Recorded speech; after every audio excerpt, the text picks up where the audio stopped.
the stars that you see there, there's an exterior stairway enclosure, and it's enclosed. The original one was also there and enclosed because that was the only way you could get upstairs through that door. Those stairs didn't exist.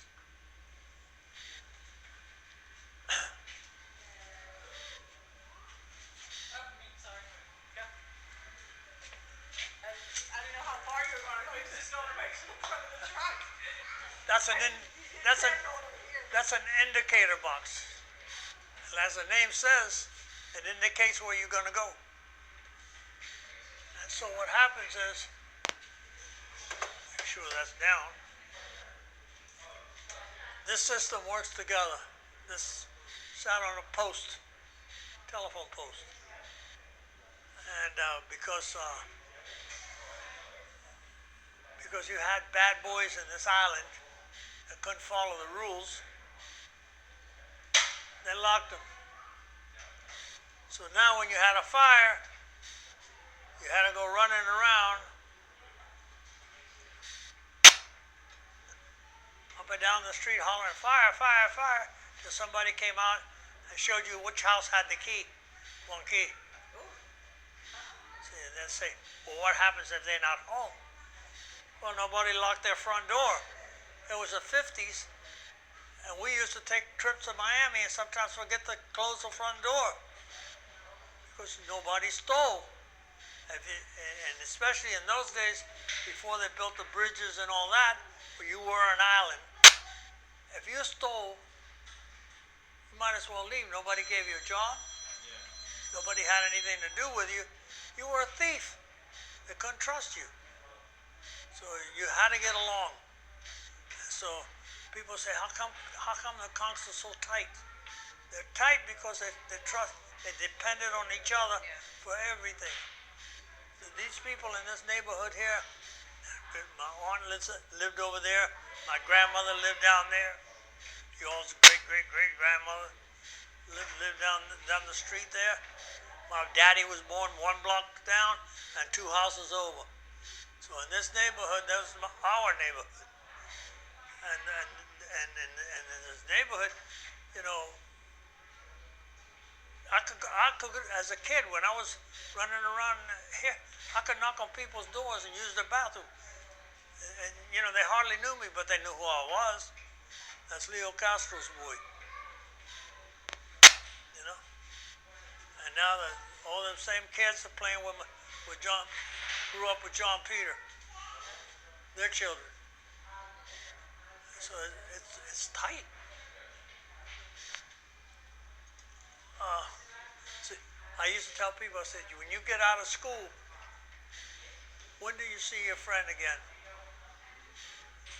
You know, your tight friend that you have in high school, when you leave high school, when do you see him again? Oh, you know, well, maybe at the dance tomorrow night or see. But in Key West it's different. In Key West you get out of high school and 30 minutes later you're playing with him. It's an island. They ain't going anywhere. You know? And everybody knows where everybody lives. You get a bicycle, go to his house. So anyhow, you opened it up. As you can see, Rich has worked on it. The desk down there, and all this stuff on the wall, is where the alarm would come into. And they would turn dispatch out.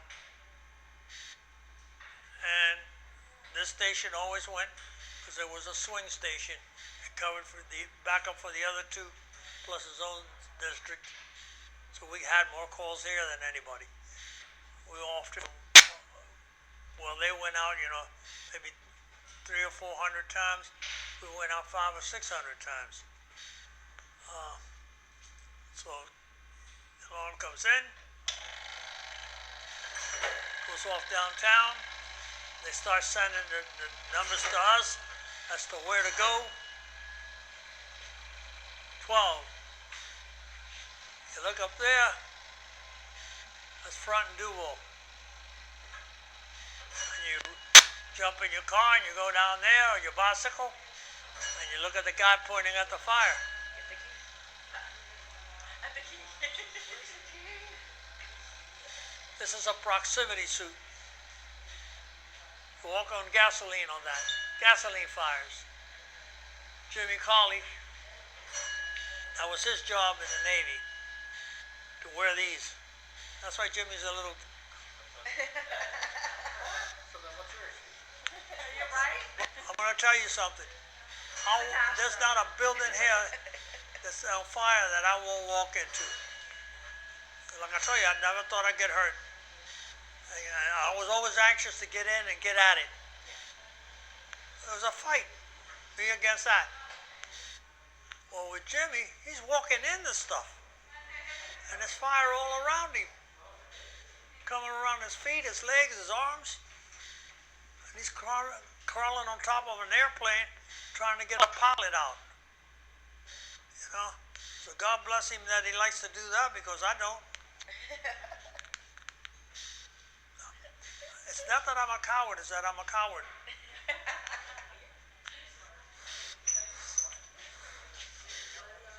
The helmets are from New York. These two red ones, this is a 1904, and that's a 1909. The 1909 is in worse shape than the 1904, and that's probably the same as that one, but we won't know because some damn fool painted it. Oh. Come here, Mario.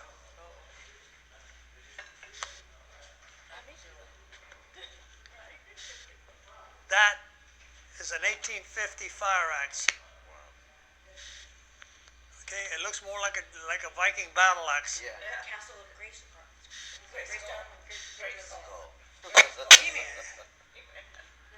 And so, when you think about it, you have to realize what the fire department was like in 1850. It was a bunch of drunks, a bunch of thugs, bums, then the worst of the worst. And now you got this drunk, dressed up like a fireman, running down the street swinging an axe like that looks like that. That's a, yeah, give you confidence.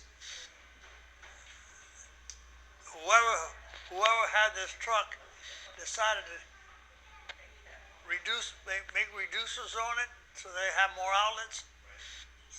And you know, I don't know why they did it.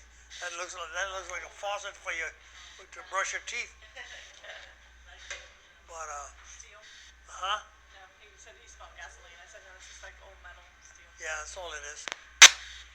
I'm about to tell you about the lights. Well,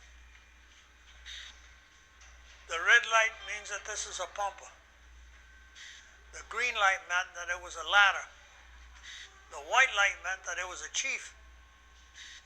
So when they went running down the street, a lot of times you see a guy, pictures of a guy with a pole, and at the end of the pole there's a light. Now it's a white light, true to light the street, but also to tell you where the chief is at. Now when they start setting up, they didn't have no radios, no way to communicate except by runners. You got a smoking street that you can't see down the street, and the vision is just, it's not there. So you had to send these guys running back and forth looking for a light. Send a message to the ladder, send a message to the pumper, and then get it returned to the chief. And it worked like that all the way up until the 20s. The helmets, the top 4 are museum director helmets. The rest of them are all retirees, and they're all, as far as I know, they're all passed away. Every one of them. So mine's not there yet. I don't want to push it. Hold on. Hold on, Cuban. There's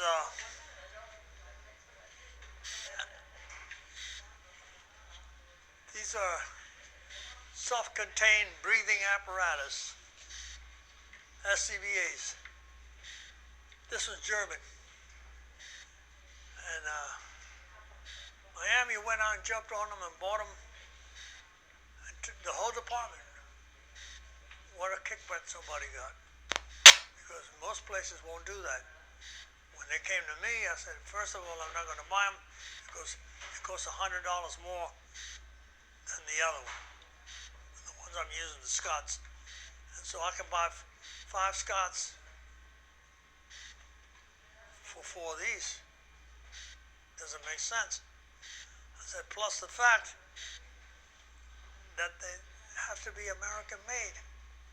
So they sent enough parts to Pittsburgh and opened up a shop to work on the regulators, and they called it American made.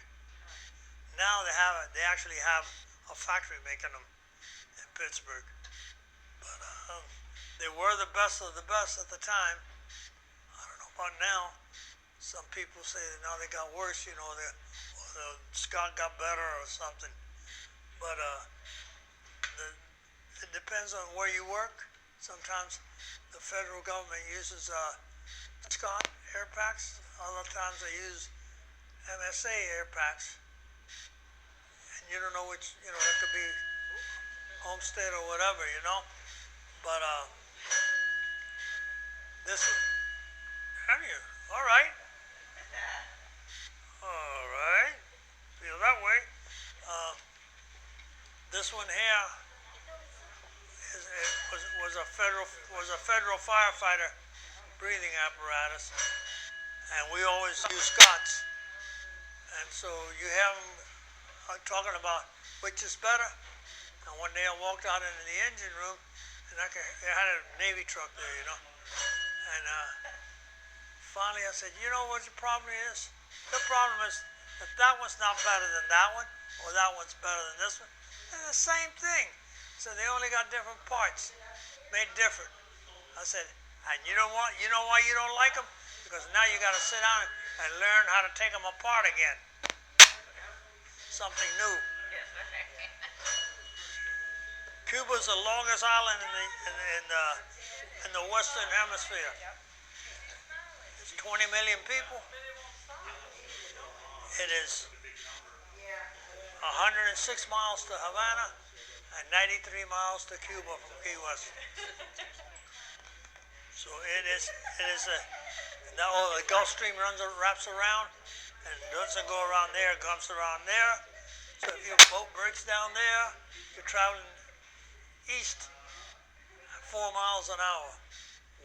One day later, you're 100 miles from where you were.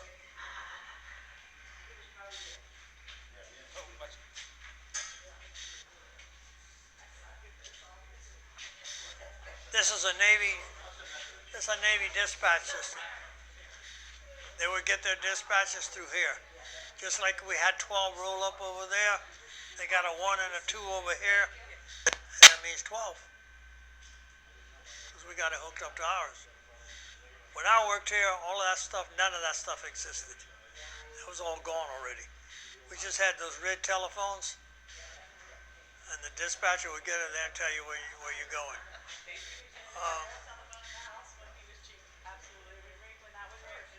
Yep, remember? Yep. So they pulled the alarm and it would roll up here. And the guy on the desk, he opens this cabinet, takes out wheel number 12, sticks it up there and pulls the handle down. As it goes around, it picks out which 2 stations are going, which is pretty easy. Actually, what it's picking out is the corner you're going to. They had a little swing thing that I don't see now. You can throw it one way or the other and let you know which other station it was going. But this one always went if it was a house fire. Any structure fire, this was it. That's a hotel fire there.